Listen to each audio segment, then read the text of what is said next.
एक बार एक वैज्ञानिक ने एक टिड्डे को पकड़ा और उसे अपनी आवाज पर छलांग लगाना सिखाया। वैज्ञानिक टिड्डे से कहता, कूदो।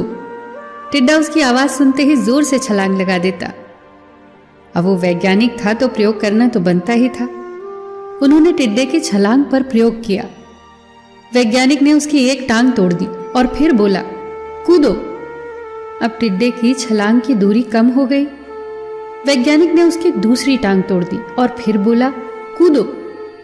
टिड्डे की छलांग और कम हो गई। अब तोड़ी गई उसकी तीसरी टांग। छलांग की दूरी और कम हो गई। एक एक करके बेचारे टिड्डे की सारी टांगें तोड़ दी गई। अब आखिरी टांग टूटने पर जब उसे कहा गया कूदो, तो वो हिल भी नहीं पाया। अब वैज्ञानिक ने अपना निष्कर्ष अपनी डायरी में लिखा। जानते हो उसने क्या लिखा? जब टिड्डे की एक टांग तोड़ी गई तो वो थोड़ा बहरा हो गया। जब उसकी दूसरी टांग तोड़ी गई तो वो और बहरा हो गया। हर टांग टूटने के साथ वो और बहरा होता गया और सारी टांग टूटने के बाद वो बिल्कुल बहरा हो गया। जोर जोर से चिल्लाने का भी उस पर कोई असर नहीं हुआ। वो तो अपनी जगह से हिला तक नहीं। छलांग लगाना तो दूर की बात थी। इस कहानी को सुनकर सभी को ऐसा ही लग रहा है ना कि क्या मूर्ख वैज्ञानिक था। इतनी सीधी सी बात उसे समझ नहीं आई। क्या कुछ लोग ये भी सोच रहे होंगे कि ये तो किसी बच्चे को भी पता है कि टिड्डे की छलांग उसकी टांग टूटने की वजह से कम होती जा रही थी, ना कि वो बहरा हो गया था। पर दोस्तों, हम सभी जीवन में कई बार ऐसे ही मूर्ख बन जाते हैं।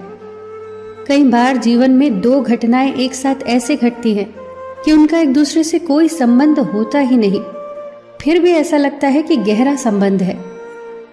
कभी कभी दिखता कुछ और है, हमें समझ कुछ और आता है और वास्तव में होता कुछ और है।